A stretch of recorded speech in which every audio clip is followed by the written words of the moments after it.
¿Cómo Holanda controla a China? La influencia de los Países Bajos nunca ha correspondido a lo modesto de su territorio o a su escasa población, sino a su tecnología. Hace 5 siglos, el país se erigió como uno de los imperios marítimos europeos, gracias a una revolución en la construcción naval y al dominio de las corrientes marítimas. Hoy, también gracias a la tecnología, tiene la capacidad de controlar a China, el país que aspira a dominar el siglo XXI.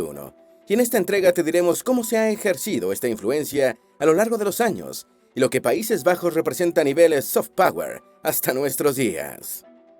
Antes de meternos a fondo, no olvides suscribirte a nuestro canal y activar las notificaciones para mantenerte al día con nuestras actualizaciones.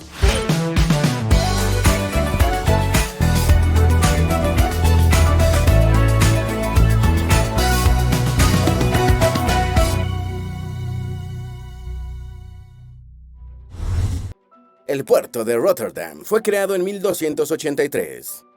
La primera mención escrita del puerto de Rotterdam es de 1283, cuando fue creada una caleta con tierras ganadas al mar en la desembocadura del río Rot, para que se asentara allí una villa de pescadores. Todo comenzó en el siglo X, con un pequeño asentamiento en el curso bajo del río, pero las inundaciones destruyeron las primeras cabañas de los moradores, por lo que hacia mediados del siglo XII tuvieron que construirse diques y represas para protegerlo. Guillermo II de Henao autorizó en 1340 la creación del canal de Schie y luego el intercambio comercial con Alemania e Inglaterra. En 1340, el conde Guillermo II de Henao le dio permiso al puerto para construir el canal de Schie. Cuando este se completó en 1360, el puerto de Rotterdam se convirtió en el gran puerto de la región, con alrededor de 2.000 personas viviendo en sus inmediaciones. El canal le dio acceso a las grandes ciudades en el norte y se convirtió rápidamente en la encrucijada en el comercio entre Inglaterra y Alemania. Pero el verdadero auge del puerto de Rotterdam vino con el descubrimiento de la ruta a las Indias en el siglo XVII. Gracias a ella, el comercio y la navegación holandesa lograron un alcance global. Ese siglo vio la expansión del puerto a lo largo del Mosa, y antes de 1700 escaló al segundo lugar más importante, solo por detrás del puerto de Ámsterdam, convirtiéndose en una de las 6 centros de la Compañía Holandesa de las Indias Orientales en el país. Solo durante la ocupación de las tropas de Napoleón, entre 1795 y 1815, el puerto perdió protagonismo, pero a la caída de este el auge volvió. Como el descubrimiento del patrón del flujo del viento creó al Imperio holandés. Durante siglos, luego de la caída de Roma, Europa fue solo una península pobre al extremo oeste de Eurasia, que sobrevivía gracias al comercio con China. La precariedad técnica y económica de Europa, en ese tiempo, queda de manifiesto si se compara el alcance de sus flotas, confinadas en el Mediterráneo, salvo por la vikinga que llegó a lo que sería América, versus la potencia de la flota comercial china. Pero un descubrimiento cambiaría eso. La navegación europea de largo alcance dio un salto cuántico, cuando sus marineros descubrieron el patrón de los vientos en los océanos. Ellos se dieron cuenta de que la corriente que sopla hacia el oeste, en el Atlántico Norte, tiene un espejo invertido en el sur del hemisferio, y que el viento que permite el retorno de América a Europa tiene un equivalente en el Pacífico.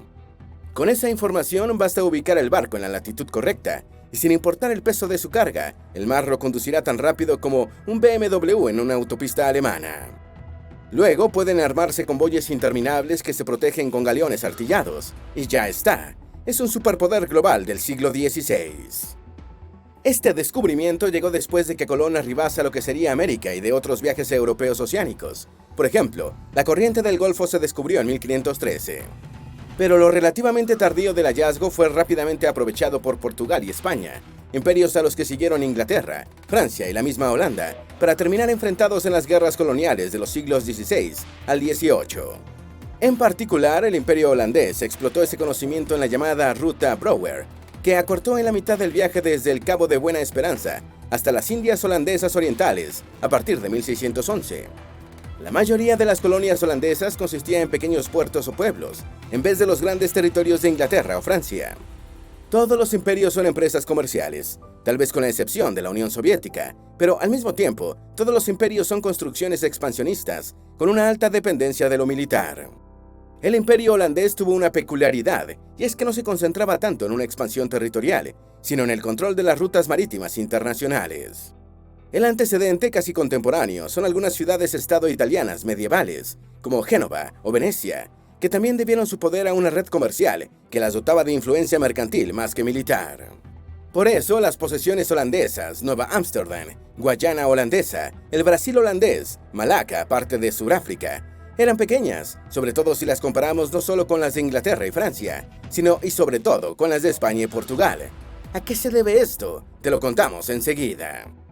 La adopción del libre mercado y la revolución en la construcción naval le dio ventaja competitiva a Holanda. El poder del imperio holandés no se debió solo al dominio de las corrientes oceánicas, sino también a la tecnología naval y a la adopción del capitalismo temprano. En su momento construyó la que sería por mucho la mayor flota mercante del mundo, alternando la defensa de sus barcos en mares infestados de piratas, con viajes sin escoltas en aguas más seguras, como las del Mar del Norte. El barco estrella de esa flota era un velero avanzado llamado Filibote, Fluid en holandés, que no fue diseñado para tener doble uso militar y civil, por lo que era más barato de producir. Pero el costo de fabricarlo se reducía aún más por el empleo de técnicas y herramientas innovadoras. Sumado a esas características, el barco podía además llevar el doble de carga y una menor tripulación, con lo que se maximizaba la ganancia por viaje. Para que captemos la estrecha relación entre el libre mercado y la avanzada tecnología, tomemos este dato: el área donde se construía el Fluid, cerca de Ámsterdam, fue la primera zona industrial del mundo a fines del siglo XVII. ¿Qué fue lo que pasó con el imperio holandés? Un conjunto de factores, externos e internos, influyeron en la caída del imperio. Uno que tuvo ambas dimensiones fue la guerra anglo-holandesa. Este conflicto puso en evidencia la debilidad de la armada holandesa y dañó su acceso al mar. Internamente, el factor que más empujó al declive fue la tardanza en reformar las finanzas públicas, que llegó solo en el último año de la República, antes de pasar a ser una monarquía. La economía holandesa sigue siendo de las más poderosas del mundo, a pesar de tener una población de solo 19 millones de personas. Si bien el imperio holandés dejó de existir, la potencia económica del país se mantuvo. En 2022, el país fue la 15ª economía mundial, con un ingreso per cápita de $68.572. Lo que tampoco cambió fue la base de esa riqueza, el comercio internacional. El puerto de Rotterdam sigue siendo el segundo más importante del mundo, a pesar de que Alemania lo destruyó en 1940. En 1940, la Alemania de Hitler invadió los Países Bajos bombardeando el puerto de Rotterdam y destruyendo más de un tercio de sus instalaciones. Pero la destrucción se extendió más allá del puerto hasta alcanzar el centro de la ciudad, donde Luftwaffe mató a 800 personas y dejó a 80.000 sin casa. Sin embargo, los holandeses pusieron en pie el puerto después de la guerra para convertirlo en el puerto marítimo más grande de Europa y el puerto más grande fuera de Asia Oriental. Aunque fue superado en 2004 por el puerto de Singapur y luego por el de Shanghái y otros puertos chinos, como el puerto con mayor movimiento anual de toneladas, en 2020 fue el 10º puerto mundial en manejo de contenedores TEU. El puerto de Rotterdam ha sido clave en la economía y política neerlandesa durante siglos, y aún lo sigue siendo, pero el equivalente actual de lo rompedor que fue el puerto, en su origen, es una fábrica de microchips en una modesta ciudad. Como la holandesa ASML se convirtió en el monopolio de chips más grande del mundo. Casi todo se ubica en el centro de la economía digital en Silicon Valley, y tiene sentido, es el hogar de Apple, Google y Facebook, por solo nombrar 3 de las startups tecnológicas que han cambiado el planeta. Otros lo ubican un poco más al norte, en Seattle, que vio nacer a Amazon y a Microsoft. Con el auge chino, cada vez son más los que creen que ese centro está localizado en Shenzhen. Pero pocos dirían que el núcleo de la economía digital queda en un suburbio de Eindhoven, llamado Veldhoven, de poco más de 45.000 habitantes. Esto es así hasta que se enteran de que Veldhoven alberga la sede de Advanced Semiconductor Materials Lithography, ASML, el único fabricante mundial de los equipos más avanzados para imprimir microprocesadores. The Economist lo explica así: si los chips son las ruedas del mundo moderno, ASML es el eje. Cuando decimos que ASML es la única en su área, hay que hacer la aclaratoria de que en realidad ella compite con las japoneses Canon y Nikon en el mercado de máquinas más viejas que imprimen usando luz ultravioleta profunda, DUV, aunque con una participación de mercado que se ha duplicado desde el año 2005 hasta llegar al 62%. Pero donde sí no tiene competencia es en sus máquinas fotolitográficas que aprovechan luz ultravioleta extrema, EUV, con longitudes de onda de solo 13.5 nanómetros, la billonésima parte de un metro, para imprimir los circuitos integrados más avanzados. Sin esa capacidad, que es el paso más costoso en la producción, La impecable ley de Moore haría que se fabricasen chips obsoletos. Esas máquinas valen $200 millones cada una, y los tres líderes en la fabricación de chips, la estadounidense Intel, la coreana Samsung y la taiwanesa TSMC, dependen de ellas para mantener su producción de avanzada. Lo paradójico es que hace una década, ASML no tenía el dominio, y lo logró precisamente gracias a la inversión de esas tres compañías. Luego de la escasez de chips post-crisis sanitaria de 2020, la demanda de estas máquinas aumentó, haciendo que la capitalización de mercado de ASML aumentase 348% desde el año 2018. ¿Por qué ASML no hace los chips ella misma, en lugar de que los haga TSMC o Intel? La respuesta es porque las economías de escala. ASML puede aumentar el precio de sus máquinas a medida que el costo de fabricar cada chip disminuye, algo en lo que no puede superar a sus clientes como TSMC o Intel. En contrapartida, al subir sus precios de venta, supera en valor a sus mismos clientes, como en el caso de Intel. ASML no exporta sus máquinas a China, pero sí le da el servicio de la reparación de sus máquinas viejas de fotolitografía. Por la presión de Estados Unidos, el gobierno holandés impuso desde 2019 una prohibición a ASML de exportar a China sus máquinas EUV. Pero a cambio, la firma tiene un acuerdo con ese país para mantener y actualizar sus máquinas de impresión DUV, algo que en realidad hace para todo el mundo. Y la firma es tan buena en esto que dice que el 96% de las máquinas que ha vendido alguna vez siguen funcionando. ¿Por qué los chips son tan importantes para China? Como Pekín aspira a ser el poder hegemónico del siglo XXI, necesita la tecnología más avanzada, y esta empieza con los microprocesadores. La inteligencia artificial y las supercomputadoras tienen aplicaciones militares que China necesita para convertirse en el superpoder que es hoy Estados Unidos. A pesar de su fabuloso avance, todavía China no consigue cerrar la brecha tecnológica con Estados Unidos y sus aliados. Si se rezaga, ninguna de sus amenazas será creíble. Pero incluso el mismo desarrollo económico chino exige una capacidad tecnológica que no puede lograrse sin una provisión de chips avanzados y las destrezas industriales conexas. De ahí que Xi haya dicho, el progreso tecnológico es el pilar fundacional y estratégico para construir un país socialista moderno.